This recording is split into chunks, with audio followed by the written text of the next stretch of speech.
Fala, galerinha! Então vamos para mais uma aulinha de química, porque hoje é um ótimo dia para a gente aprender química.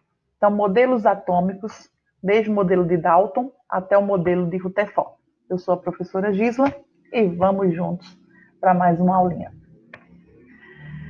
Então, alguns filósofos da Grécia Antiga, entre eles Leucipo e Demócrito, eles já admitiam que toda e qualquer matéria ela seria formada por minúsculas partículas indivisíveis que foram denominadas de átomo, que em grego quer dizer indivisível.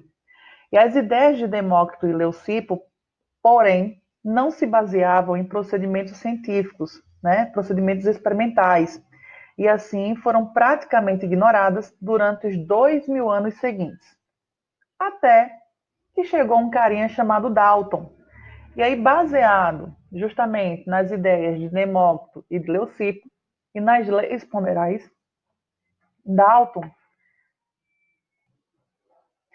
por meio de muitas experiências e observações, ele propôs a lei das proporções múltiplas, aonde dois ou mais elementos químicos podem combinar-se em proporções diversas, porém múltiplas entre si para formar compostos diferentes, sendo estas razões de números inteiros. Buscando explicar essa e outras leis ponderais, Lavoisier e Prost, que eram as leis de Lavoisier e a lei de Prost, a lei de Lavoisier, lei das proporções da massa constante, lei da conservação das massas, perdão, e lei das proporções constantes, que é a de Prost, certo? Dalton ele propôs a sua teoria atômica.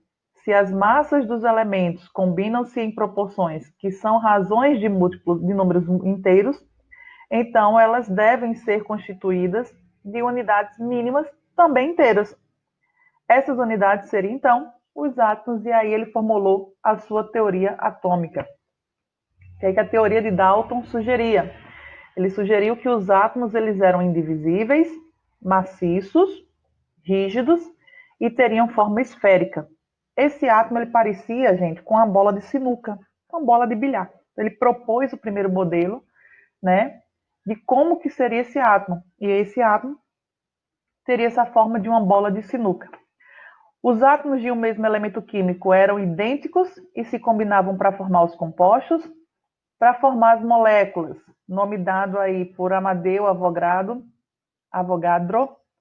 Os átomos combinam-se em proporções simples. E aí ele propôs a sua primeira teoria atômica e o seu primeiro modelo de tentar explicar como é que seria esse átomo. Quais eram as falhas do modelo de Dalton? Ele não explicava a natureza elétrica da matéria. Ainda no século VI a.C., o filósofo e matemático grego Tales de Mileto, ele já havia verificado que um bastão de âmbar, quando atritado em tecidos ou peles de animais, passava a atrair objetos leves, como folhas secas, pedaços de palhas, etc. e tal.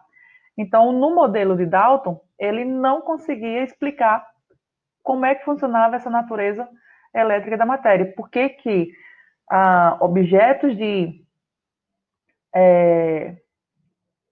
cargas, e aí a gente começou a falar de cargas agora, de cargas elétricas diferentes se atraíam e cargas elétricas iguais se repeliam. E aí ele não conseguia explicar essa natureza. Regrinha bem simples, os opostos se atraem, os iguais se repelem. Bom, aí a gente comenta um pouquinho agora da descoberta do elétron. Então, os gases, de modo geral, eles não conduzem corrente elétrica quando há pressão ambiente. Na segunda metade do século XIX, alguns cientistas demonstraram que, quando submetidos a baixas pressões, os gases podem se tornar condutores elétricos. Realizando elaboradas experiências com descargas elétricas em gases, o cientista inglês John Thomson ele concluiu em 1893 uma partícula menor do que o átomo, dotada de carga elétrica negativa, a qual ele deu o nome de elétron. Após essa descoberta, ele ficou evidenciado que um átomo ele não é indivisível, diferentemente do que propôs o modelo de Dalton. Utilizando um aparelho denominado tubo de raios catódicos, precursor lá das televisões de tubo, aquelas televisões bem antigonas que tinha, que era enormes, gigantesca, pesava horrores, que justamente eram a base de tubos de raios catódicos. Esse dispositivo ele consistia em um tubo de vidro, cujo interior era mantido a baixa pressão, e aí a ele eram então conectadas duas placas de metal, que eles chamavam de eletrodos, ligadas a uma fonte de alta voltagem. A partir da placa metálica carregada a partir da placa, minha gente, quase não sai. A partir da placa metálica carregada negativamente, a qual foi dado o nome de cátodo, era emitido então um raio que era direcionado à placa metálica carregada positivamente, a qual foi dado o nome de ânodo. Quando o raio colidia com a extremidade do tubo, revestia com uma substância especial, era produzida uma forte fluorescência na forma de uma luz brilhante. Então, aí você tem a placazinha carregada negativamente, que ele chamou de cátodo, o gás, que era mantido a baixa pressão, né? E a plaquinha carregada positivamente, que ele chamou de ânodo. Né? E aqui a gente tinha uma fonte de alta voltagem e os fluxos de raios entre os eletrodos. Aí o que ele fez?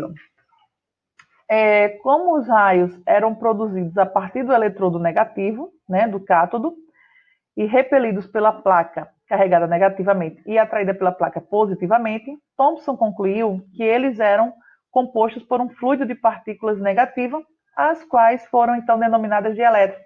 Então, ele tinha uma plaquinha onde ele tinha polaridades diferentes, né, uma polaridade positiva, uma polaridade negativa, que quando ele encostava a plaquinha aqui negativa, ocorria um desvio, ele repelia o raio.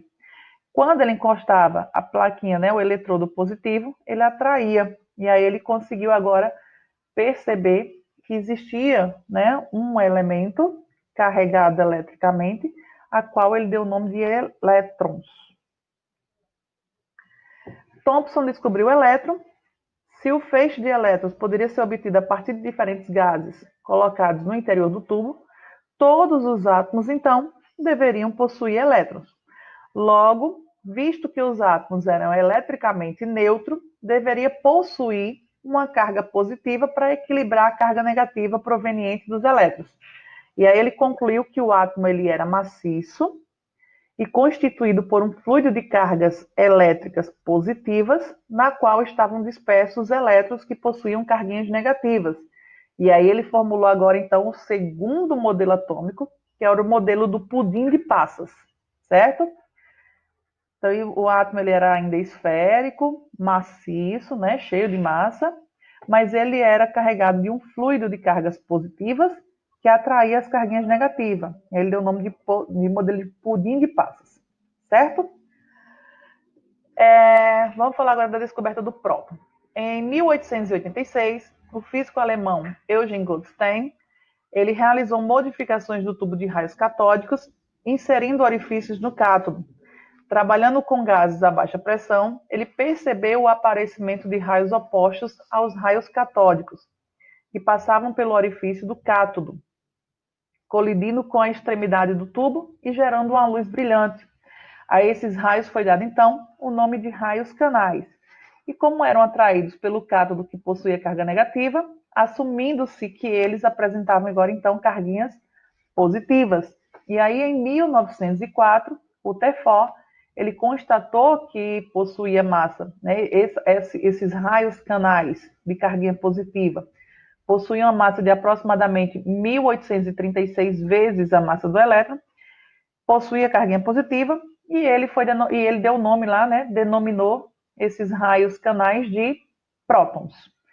Só para a gente conseguir mais ou menos tentar visualizar. Para cada um próton que eu colocar do lado da balança, para equilibrar esse peso, né, essa massa desse próton, aí eu teria que colocar em torno de 1.836 elétrons do outro lado para poder equilibrar essa massa. Tranquilo? Vamos para falar agora do modelo de Rutherford. Em 1811, o cientista neozelandês Ernest Rutherford, ele concluiu com base em evidências experimentais que o átomo ele não era maciço, tá? Ele apresentava muito espaço vazio e também um espaço que era preenchido. A maior parte da massa de um átomo se encontrava em uma pequena região central, a qual ele denominou de núcleo, onde estavam lá os prótons, né? Na região ao redor do núcleo, que ele deu o nome de eletrosfera, movimentavam-se os elétrons, e o raio da eletrosfera é milhares de vezes maior do que o raio do núcleo. Em 1832, o inglês James Clerk ele concluiu que existia outra partícula subatômica de massa muito próxima do próton, porém eletricamente neutra, ou seja, sem carga elétrica, a qual ele deu o nome de nêutron. E os nêutrons localizam-se no núcleo do átomo, juntamente com os prótons. Então vamos lá. Qual foi o experimento que Rutherford fez?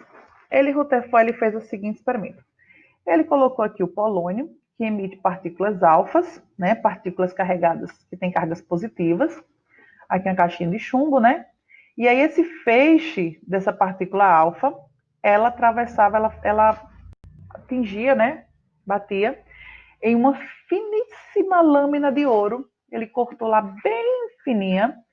E aí ele percebeu o seguinte, que parte desses raios positivos passavam livremente, parte desses raios batia aqui na placa e voltavam, e parte era desviada, certo? Então, o que é que ele conseguiu, né, comprovar com isso aí?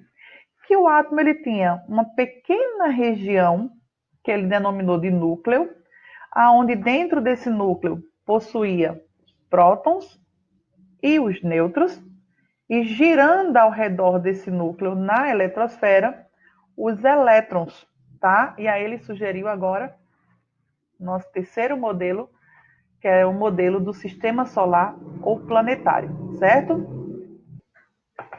O átomo, então, ele é um sistema neutro, ou seja, o número de carguinhas positivas que tem lá no núcleo, né, os prótons, é igual ao número de carguinhas negativas. Então, eu digo que esse átomo ele é eletricamente neutro, certo? Resumindo, a gente tem aí um átomo que é dividido em duas regiões, núcleo e eletrosfera. Dentro do núcleo, a gente tem os prótons e os nêutrons, e lá na eletrosfera a gente tem os elétrons que estão distribuídos em camadas. Mas esse assunto das camadas vai ser assunto para uma próxima aula, que aí seria usar o modelo de Bohr, certo?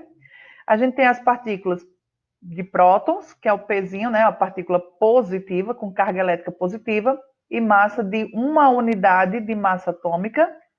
O nêutron também teria 1 unidade de massa atômica, mas com carguinha nula, carga zero.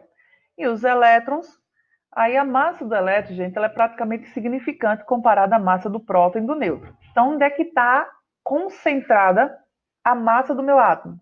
Lá no núcleo, com a massa somando a massa dos prótons mais o nêutron. Lembra? Para cada um próton, eu teria que ter 1.836 elétrons. Então, a massa do elétron seria 1 dividido por 1.836. Seria muito irrelevante. E o elétron tem carguinha negativa. Vamos lá. Como é que a gente faz a determinação desse número atômico? O número atômico, ele quer dizer, equivale ao número de prótons, certo? Então, cada elemento químico, ele possui um nome, um símbolo e um número atômico que lhes são característicos. Então, vamos lá. Continuando, só relembrando, tá? O número de prótons, ou seja, a quantidade de prótons que tem no núcleo de um átomo, a gente chama de número atômico, certo? Como esse átomo ele é eletricamente neutro, o número de prótons é igual ao número de elétrons. Ou seja, o número de prótons é igual ao número de elétrons. Está aqui, ó. Pzinho igual a E. E o que é esse Z? Z é a letrinha que a gente representa o número atômico. Então, cada elemento químico, gente, possui um número atômico, né? Um nome e um símbolo, tá certo? Então, o número de prótons do núcleo de um átomo é chamado de número atômico e é representado pela letrinha Z. Como o número atômico é a quantidade de prótons que tem naquele núcleo do átomo, eu tenho que Z é igual a P, que é igual a E, ok? Como é que eu faço a determinação dessa massa atômica? Gente, a tabela periódica, ela vem um monte de quadradinhos. Cada quadradinho daqueles, 118 quadradinhos que tem na tabela periódica, equivale a um elemento químico. Aí lá eu tenho o nome do elemento químico, o símbolo do elemento químico, o seu número atômico e a sua massa atômica. Como é que eu determino essa massa atômica? A massa atômica, gente, é determinada pelo somatório do número de prótons com o número de nêutrons de um determinado átomo. Então, eu tenho que A vai ser igual a Z mais N. Como Z é igual a P, eu posso usar P também. Tanto faz eu dizer que é Z ou eu dizer que é P mais N, certo? Porque Z e P, ó, número atômico é a quantidade de prótons. Então, Z e P são iguais. Se eu tenho 10, número atômico 10, eu tenho 10 prótons, certo? Então, a massa a gente representa pela letrinha A, é a somatória do número de prótons mais o número de nêutrons, certo? Ou seja, o número atômico mais o número de nêutrons. E como é que eu faço para determinar o número de nêutrons? Gente, eu tenho a minha formulazinha aqui, ó. A é igual a P mais N. Se eu quero determinar N, N vai ser igual a A menos P, certo? O número de nêutrons é dado pela subtração, ou seja, pela diminuição entre o número de massa e o número de prótons de um determinado átomo. O elemento químico, Robert Boyle forneceu o primeiro conceito de elemento químico. Os átomos, diferentemente do que pensava Dalton, não são mais considerados indivisíveis, diferenciando-se então por meio das partículas subatômicas que os constituem. Em 1814, o físico inglês Henry Moseley ele propôs identificar um elemento químico com base no número de prótons que os seus átomos possuíam no núcleo. Então, ele deu o conceito seguinte, que elemento químico é o conjunto de todos os átomos que possuem o mesmo número atômico. O primeiro a usar os símbolos atuais dos elementos foi John Jacob Berzelius. São formas abreviadas de representar os diversos elementos químicos e cada elemento químico é representado pela letrinha maiúscula do seu nome em latim ou latinizado. Detalhe, quando a gente tem, por exemplo, duas letras, a primeira vai ser maiúscula, a segunda vai ser minúscula, certo? Então, ó, elemento químico é o conjunto de átomos que compõem aquele elemento, certo? Então, hidrogênio, por exemplo, o símbolo dele é o H, H maiúsculo, número atômico 1. Isso quer dizer que ele tem um próton. Hélio, símbolo HE, olha, Ezinho minúsculo, H maiúsculo, Ezinho minúsculo, número atômico 2, e assim sucessivamente, tá certo? E como é que a gente faz a representação desse número atômico? Então, vamos lá.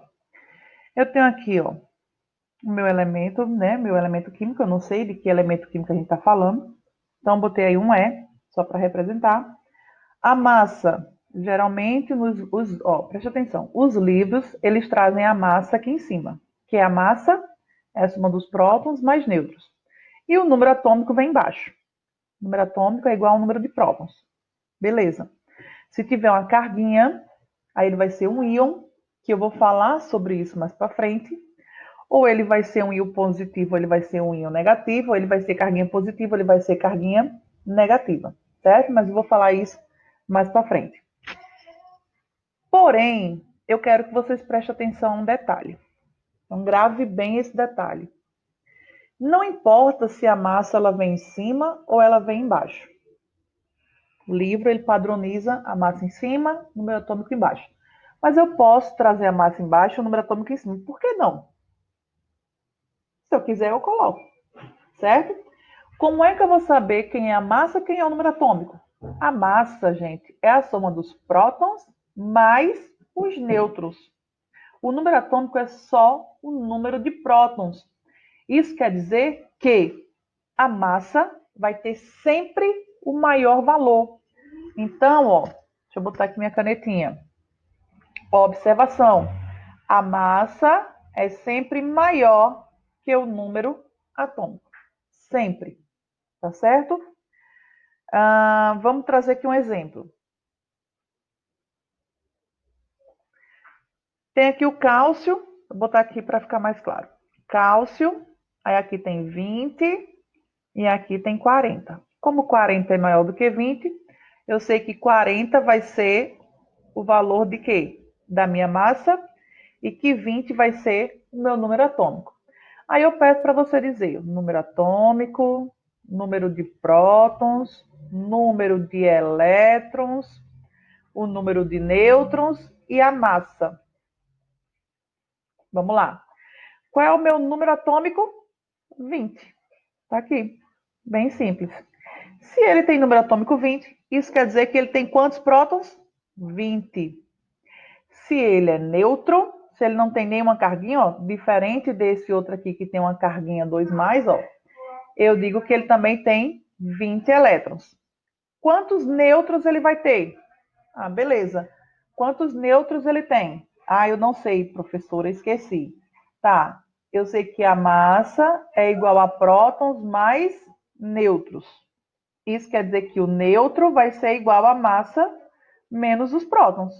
Então, neutro vai ser igual a 40 menos 20, que vai dar quanto? 20. Beleza. E qual é a massa? 40. Perfeito. Gente, qual é a relação que a gente tem entre os átomos? Vamos falar um pouquinho agora sobre a relação entre os átomos. Bom, eu gosto sempre de analisar o nome, porque pelo nome a gente já consegue identificar de que se trata. Iso quer dizer iguais. Topos, esse P, ó, pó. Isótopos, esse P lembra o quê? Prótons. Galera, iso é igual, então igual quantidade de prótons. Então, são átomos que apresentam igual número de prótons e diferentes números de massa e de nêutron. Exemplo, carbono, massa 12, número atômico 6. Carbono, massa 14, número atômico 6. Eles têm iguais números atômicos, diferente número de massa e diferente número de nêutron. Então, eu digo que esses dois carbonos, eles são isótopos. Existe também, também são chamados de nucleotídeos. Aí existe também um exemplo de isótopos que é o hidrogênio, tá? A gente tem o carbono, que vai variando ali a quantidade de massa, e a gente tem também o hidrogênio, que também tem essa variação da massa. O hidrogênio, ele é um caso particular, porque os isótopos do hidrogênio, eles têm nomezinhos, certo? Então, aqui eu tenho o hidrogênio, seria meu hidrogênio padrão. Aqui eu tenho o hidrogênio que tem massa 2, e aqui eu tenho hidrogênio que tem massa 3. Esse aqui a gente chama de deutério. Deutério. E esse hidrogênio aqui que tem massa 3, a gente chama de trítio. Então, o hidrogênio tem os casos especiais, porque ele tem esses dois, os seus dois isótopos têm nomezinhos próprios, certo? O deutério e o trítio, ok? Então, vamos agora para a próxima relação entre átomos, que é os isóbaros. Esse A, lembra o quê? Massa. Então, são os átomos que apresentam iguais, né? Igual número de massas. E aí ele tem números diferentes de prótons e de nêutrons. Então, exemplo, Pb, que é o chumbo, tem número atômico 82 e 198 de massa. A platina, que é o Pt, ele tem número atômico 78 e número de massa 198. Você vê que os dois possuem o mesmo número de massa. Isso quer dizer que eles são isóbaros, certo? Outro exemplo aqui, ó, carbono 14, nitrogênio 14. Número atômico 6, número atômico 7. Então, diferentes números atômicos, mesmo número de massa. Isóbaros também. Argônio 40, cálcio 40. Também tem mesmo número de massa. Então, também são isóbaros. E, por último, isótonos, que têm igual quantidade de nêutrons. são átomos que apresentam igual número de nêutrons e diferentes números de massa e de prótons. Então, veja, aqui eu tenho o potássio e eu tenho o cálcio. Tem massas iguais? Não. Tem números atômicos iguais? Também não. Então, não tem nada igual, né? Tem. Vamos saber o número de nêutrons, que a gente não fez a conta para saber o número de nêutrons. Como é que eu acho o número de nêutrons? Massa são igual, tá? Massa menos o número de prótons, né? O número atômico. Então, vai ser igual a 39 menos 19. Eu vou ter número de nêutrons igual a 20. E para o cálcio, vou ter número de nêutron igual a 40 menos 20. O número de nêutron vai ser igual a 40 menos 20, também 20. Isso quer dizer que eles são isótonos, têm a mesma quantidade de nêutrons. E aí agora, lembra que eu falei que quando tinha carguinha positiva, negativa, eu falava daqui a pouco? Então, chegou a hora. Quando um átomo, quando um átomo é eletricamente neutro, ele perde ou ganha elétrons, ele se transforma em um íon. E a gente tem dois tipos de íons. A gente tem o íon negativo, que é chamado de ânion, e ele ganha elétrons. E a gente tem o íon positivo, que é chamado de cátion, perde elétrons. Ele doa elétrons, tá certo?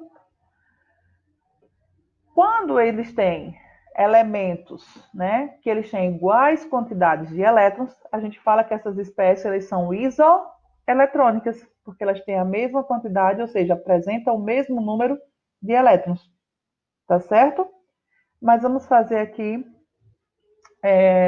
achar aqui alguns exemplos. Por exemplo, o Ne, que é o neônio, ele tem número atômico 10, isso quer dizer que ele tem 10 prótons e 10 elétrons, eletricamente neutro. O flúor, carguinha negativa, ele tem um tracinho aqui em cima, isso quer dizer que ele tem uma carguinha negativa. Se não tem nada, subtende que seja 1, então menos 1. Ele tem número atômico 9, isso quer dizer que ele tem quantos prótons? 9. E ele tem quantos elétrons? Veja, ele agora não é mais eletricamente neutro.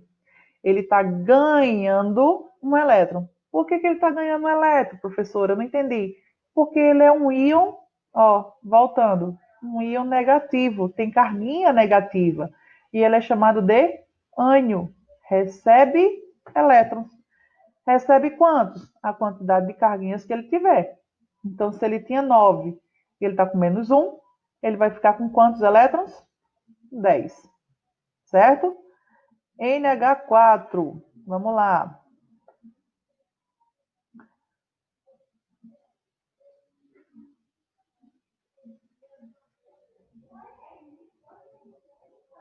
Carguinha positiva. Então, vamos lá. N tem número atômico 7. Hidrogênio tem número atômico 1. Eu tenho um nitrogênio, então eu vou ter quantos elétrons? 7 elétrons. Eu tenho aqui, 4 hidrogênios. Então, 7 mais 4, 11, né? 11 elétrons. Só que eu tenho aqui uma carguinha positiva, mais 1. Se ele é positivo, ele está perdendo elétron e a gente chama ele de quê? De cátion. Então, se ele tem 11 elétrons, menos 1, ele vai ficar com 10 elétrons. Certo? Então, prótons continua sendo 11, elétrons agora passa a ser 10. Tranquilo? Joinha. Então, vamos praticar? Vamos embora. Vamos lá. Questão 1. O íon ferro 2+, já vou botar aqui, ferro 2+, que faz parte da molécula da hemoglobina e integra o sistema de transporte de oxigênio no interior do corpo, possui 24 elétrons. E número de massa igual a 56. Galera, sempre que vocês forem responder questões que envolvam números, é bom você já ir separando esses números, né? Organizando, de certa maneira, você já deixar essas contas de forma mais organizada, certo? Eu não sou muito organizada, mas faço o que eu digo, não faço o que eu faço, certo? Então é interessante que você vá organizando esses dados, ou seja, já ir separando o que a questão lhe dá de dados e o que é que ele está lhe pedindo. O número atômico, ou seja, Z, e o número de nêutrons desses íons corresponde respectivamente a. Quando, ó, cuidado com a palavrinha respectivamente. Então, respectivamente, ele quer o número atômico e o número de nêutrons lá na resposta, tá certo? Então, veja, se eu tenho ferro, que é um íon, que é um cátion, 2+, isso quer dizer que ele está perdendo 2 elétrons, certo? E aí ele perdeu esses 2 elétrons e ficou com 24. Isso quer dizer que o número atômico desse ferro é quanto? 26. Vamos apagar aqui agora a interrogação, que é para não ficar atrapalhando. Deu para entender por que, que vai ser 26, galera? Veja, se o íon ferro 2+, perdeu 2 elétrons, ficou com 24 elétrons, isso quer dizer que o número atômico dele ele tinha quanto? Tinha 26, porque ele perdeu 2 e ficou com 24, então ele tinha 26, certo? E qual vai ser o número de nêutrons? Vai ser a massa menos os prótons, ou o número atômico, né? Ó, QP é igual a Z. Então, qual é a massa?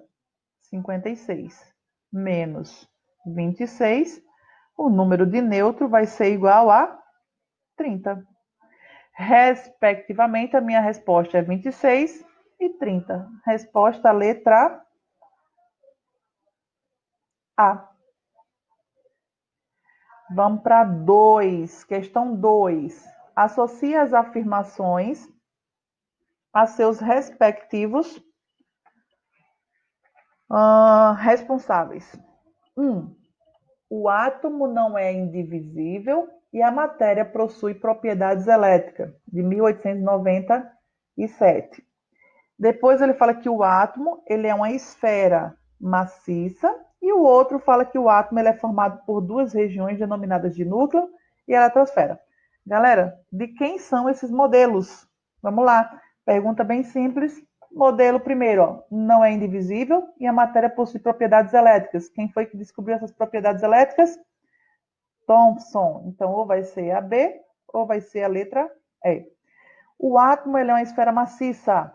Dalton. Então, aqui a gente já tem, ó, resposta letra B. Confirmando, o átomo é formado por duas regiões denominadas núcleo e eletrosfera, Rutherford. Então, aqui a gente tem o modelo de Thomson, aqui a gente tem o modelo de Dalton e aqui a gente tem o modelo de Rutherford. Simples. A interpretação de novos fenômenos fez com que os modelos atômicos fossem evoluindo com o passar do tempo.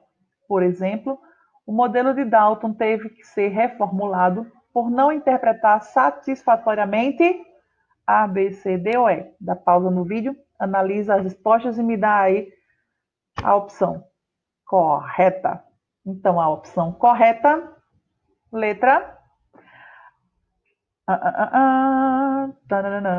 letra A, gente, ele não interpretou satisfatoriamente a natureza elétrica da matéria. Apenas quando Thomson começou a fazer o experimentozinho lá com estudos de raios catódicos, foi que ele começou a colocar, né, nos modelos a questão da natureza elétrica da matéria. Questão de número 3. Espécies químicas simples que apresentam o mesmo número de elétrons são chamadas isoeletrônicas. Assim, entre o Mg, Na+, cloro-, S, K+, e o argônio, né, Ar, são isoeletrônicos. Então, a gente quer saber quais espécies são isoeletrônicos. que é que a gente tem que fazer aqui? Achar o número de elétrons de cada um. Então, vamos para o primeiro. Magnésio tem número atômico 12. Isso quer dizer que ele vai ter quantos elétrons? 12 também. Por que 12? Porque ele é neutro, não tem carguinha positiva nem negativa, não é um íon. Então, a quantidade de carguinhas positivas é a mesma de quantidade de carguinhas negativas. Se ele tem número atômico 12, vai ter número de prótons 12 e vai ter 12 elétrons também. Vamos para o segundo. Na+. Veja, aí o Na ele já é um íon. Íon de que tipo? Um cátion positivo. Isso quer dizer que ele ganha ou ele perde elétrons? Perde, tá? E aí eu vou e olho que aqui está dizendo que Na tem número atômico 11. Isso quer dizer que ele tem quantos elétrons, galera? Isso quer dizer que ele tem 10 menos 1, porque ele tem carguinha 1 mais, né? 1 positivo, está perdendo um elétron, ele vai ficar com 10 elétrons. Vamos para o terceiro, cloro menos. Então, também tem uma carguinha negativa, agora em vez de ser um cátion, passa a ser um ânion, e ao invés de perder elétrons, ele vai ganhar elétrons. Cloro tem número atômico 17. Isso quer dizer que ele vai ficar com quantos elétrons? 18. S está neutro, tá? Então, S tem número atômico 16. Isso quer dizer que ele vai ter quantos elétrons? 16 também. Perfeito. K+, potássio. Se ele está com uma carguinha positiva, ele é um cátion e ele perde elétrons. Cadê a carguinha do potássio? Número atômico 19. Se ele tem número atômico 19, está com uma carguinha positiva, ele está perdendo o elétron. Então, ele vai ficar com 18 elétrons. Perfeito. E o último exemplo, o argônio. A gente tem que o argônio ele está neutro e ele tem número atômico 18. Isso quer dizer que ele vai ter quantos elétrons? 18 também. Veja, agora eu vou analisar. Quem é que tem igual número de elétrons? Cloro, potássio e o argônio. Então, vamos para a nossa resposta. Potássio, argônio e cloro. Resposta letra B de bola. Joinha? Vamos para mais uma questãozinha. O número de elétrons do cátion X2+, ó, X2+, é igual ao número de elétrons do átomo neutro de um gás nobre. Esse gás nobre apresenta número atômico 10. Gente, número atômico 10. E ele fala que esse cátion X2+, de um elemento X é igual ao número, ou seja, o número de elétrons é igual ao número de elétrons desse átomo neutro. Então, esse átomo aqui, ele vai ter quantos elétrons? 10 elétrons. Vou repetir. O número de elétrons desse cátion X2+, ou seja, ele perdeu 2 elétrons, né? Ó, carguinha 2+, é um cátion, está perdendo 2 elétrons, é igual ao número de elétrons do átomo neutro de um gás nobre. E ele fala que esse átomo de gás nobre apresenta número atômico 10. Se ele está neutro e ele tem número atômico 10, ele vai ter 10 prótons e ele vai ter 10 elétrons. Então, isso quer dizer que a quantidade de elétrons de X2+, é igual a 10. E tem número de massa 20. Então, vamos lá. Número de massa 20. O número atômico do elemento X é. Qual vai ser o número atômico desse elemento X? Gente, se ele tinha carguinha 2+, e perdeu 2 elétrons e ficou com 10, isso quer dizer que o número atômico desse elemento vai ser quanto? 12, tá? Resposta letra C. Por que 12, Gisla? Porque ó, ele fala que ele ficou com 10 elétrons, igual o número atômico lá do gás nobre. Se ele ficou com 10, tem número de elétron 10, e ele já perdeu 2 elétrons, isso quer dizer que ele tinha 12, porque ele perdeu 2. Então, ele tinha número atômico 12. Ok? Joinha?